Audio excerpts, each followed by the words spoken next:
ಬೆಂಗಳೂರಲ್ಲಿ ದಿನದಿಂದ ದಿನಕ್ಕೆ ಹೆಚ್ಚಾಗ್ತಾನೆ ಇದೆ ಜಲಕ್ಷಾಮ. ಕುಡಿಯುವ ನೀರಿಗೂ ಕೆಂಚನಹಳ್ಳಿ ಜನ ಪರದಾಡ್ತಾ ಇದ್ದಾರೆ. ಶುದ್ಧ ಕುಡಿಯುವ ನೀರಿನ ಘಟಕಗಳು ಬಂದಾಗಿವೆ.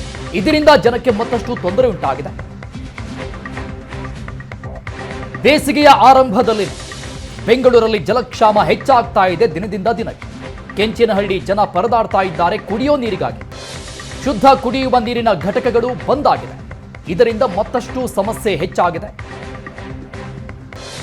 ಜನಪ್ರತಿನಿಧಿಗಳ ನಿರ್ಲಕ್ಷ್ಯಕ್ಕೆ ಕೆಂಚನಹಳ್ಳಿ ಜನ ಆಕ್ರೋಶವನ್ನ ವ್ಯಕ್ತಪಡಿಸ್ತಾ ಇದ್ದಾರೆ. ಎಲೆಕ್ಷನ್ ಟೈಮ್ನಲ್ಲಿ ಮಾತ್ರ ಬರ್ತಾರೆ, ನಮ್ಮ ಸಮಸ್ಯೆಗಳನ್ನ ಕೇಳೋದಿಲ್ಲ, ಪರಿಹಾರವನ್ನ ಕೊಡೋದಿಲ್ಲ. ಕುಡಿಯುವ ನೀರಿಗೆ 2 ಕಿಲೋಮೀಟರ್ ದೂರ ಹೋಗಬೇಕಾಗಿದೆ.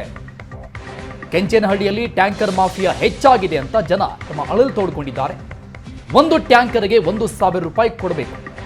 ಮನೆ ಮಾಲೀಕರು ಎಷ್ಟು ಅಂತ ನೀರು ಹಾಕಿಸಿಕೊಡ್ತಾರೆ ಅಂತ ಪ್ರಶ್ನೆ ಮಾಡಿದ್ದಾರೆ. ಜನಪ್ರತಿನಿಧಿಗಳ ನಿರ್ಲಕ್ಷ್ಯಕ್ಕೆ ಕೆಂಚನಹಳ್ಳಿ ಜನ ಆಕ್ರೋಶವನ್ನ ವ್ಯಕ್ತಪಡಿಸ್ತಾ ಇದ್ದಾರೆ.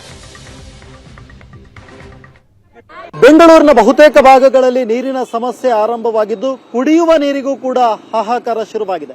ಸದ್ಯಕ್ಕೆ ಆರ್ ನಗರದ ಕೆಂಚನಹಳ್ಳಿ ವಾರ್ಡ್ನಲ್ಲಿದ್ದೀವಿ. ಇಲ್ಲಿ ನೋಡ್ತಾ ಇರಬಹುದು ಶುದ್ಧ ಕುಡಿಯುವ ನೀರಿನ ಘಟಕ ಯಾವ ರೀತಿಯಾಗಿ ಮುಚ್ಚಲ್ಪಟ್ಟಿದೆ ಅಂತ ಹೇಳಿ.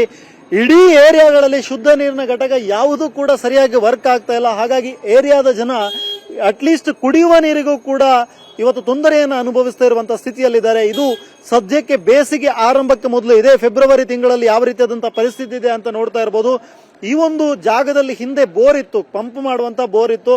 ಆದ್ರೆ ಈ ಒಂದು ಬೋರ್ ಅನ್ನ ಮುಚ್ಚಿ ಅದೇ ಜಾಗದಲ್ಲಿ ಈ ತರದೊಂದು ಪರಿಶುದ್ಧವಾದಂತಹ ನೀರನ್ನ ಕೊಡುವಂತ ಉದ್ದೇಶದಲ್ಲಿ ನೀರಿನ ಘಟಕ ಸ್ಥಾಪಿಸಲಾಗಿದೆ. ಇದೀಗ ಮುಚ್ಚಲ್ಪಟ್ಟಿದೆ. ಇದೀ ಏರಿಯಾದ ಜನ ನಮಗೆ ಕುಡಿಯುವ ನೀರಿಲ್ಲ ಅಂತ ಹೇಳಿ ನಮ್ಮ ಜೊತೆಗೆ ಇವತ್ತು ಸಮಸ್ಯೆಯನ್ನು ಹಂಚಿಕೊಳ್ಳಿಕ್ಕಿದ್ದಾರೆ. ಬನ್ನಿ ಅವ್ರನ್ನ ಮಾತನಾಡಿಸೋಣ.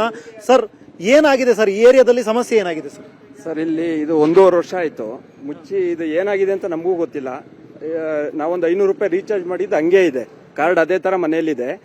ಮತ್ತೆ ಪಕ್ಕದ ಹೋದ್ರೆ ಯಶವಂತಪುರ ವಾರ್ಡು ಅಲ್ಲೊಂದಿತ್ತು. ಇಲ್ಲಿವರೆಗೂ ಹೆಂಗೋ 5 ರೂಪಾಯಿ ಕಾಯಿನ್ ಹಾಕಿದ್ರೆ ಬರ್ತಾ ಇತ್ತು.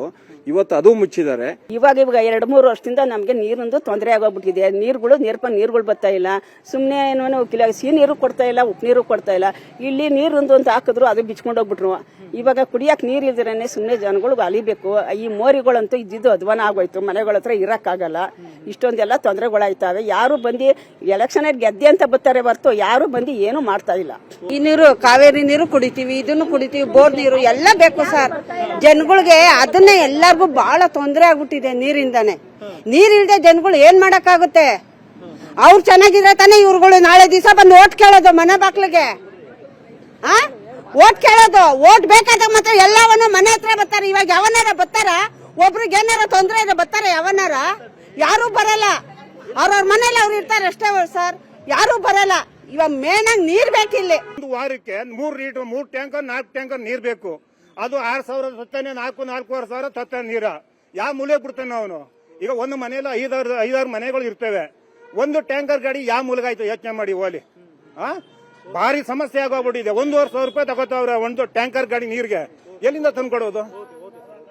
ಸದ್ಯಕ್ಕೆ ಇದು ಈ ಸಮಸ್ಯೆ ಇಡೀ ಬೆಂಗಳೂರಿನಲ್ಲಿದೆ. ಅದರಲ್ಲೂ ಕೂಡ ಈ ಒಂದು ಕೆಂಚನಹಳ್ಳಿ ವಾರ್ಡ್ನಲ್ಲಿ ಎಲ್ಲ ಕುಡಿಯುವ ನೀರಿನ ಘಟಕಗಳು ಕೂಡ ಸ್ತಬ್ಧವಾಗಿದೆ. ನೀರು ಹುಡುಕೊಂಡು ಜನ 2-3 ಕಿಲೋಮೀಟರ್ ಅಲಿಯುವಂತಹ ಪರಿಸ್ಥಿತಿಯಾಗಿದೆ. ಇದು ಎಲ್ಲೋ ಆಗಿರೋದಲ್ಲ, ಬೆಂಗಳೂರಿನಲ್ಲಾಗಿರೋದು. ಅಕ್ಷರಶಃ ಇದು ಬೆಂಗಳೂರಿನ ಪರಿಸ್ಥಿತಿ. ಈ ಒಂದು ಪರಿಸ್ಥಿತಿಯನ್ನ ನಾವು ಆರಿಸಿದಂತಹ ಜನಪ್ರತಿನಿಧಿಗಳ ಬಳಿ ಹೋಗಿ ಹೇಳಿದ್ರೆ ಅವರು ಕೂಡ ಸರಿಯಾಗಿ ರೆಸ್ಪಾನ್ಸ್ ಮಾಡ್ತಾ ಇಲ್ಲ ಅಂತ ಜನ ತಮ್ಮ ಆಕ್ರೋಶವನ್ನು ವ್ಯಕ್ತಪಡಿಸ್ತಾ ಇದ್ದಾರೆ. ಕ್ಯಾಮರಾ ಪರ್ಸನ್ ಅಂಜನಮೂರ್ತಿ ಜೊತೆ ಸ್ವಸ್ತಿಕ್ ಕನ್ಯಾಡಿ, ಏಷ್ಯಾನೆಟ್ ಸುವರ್ಣ ನ್ಯೂಸ್.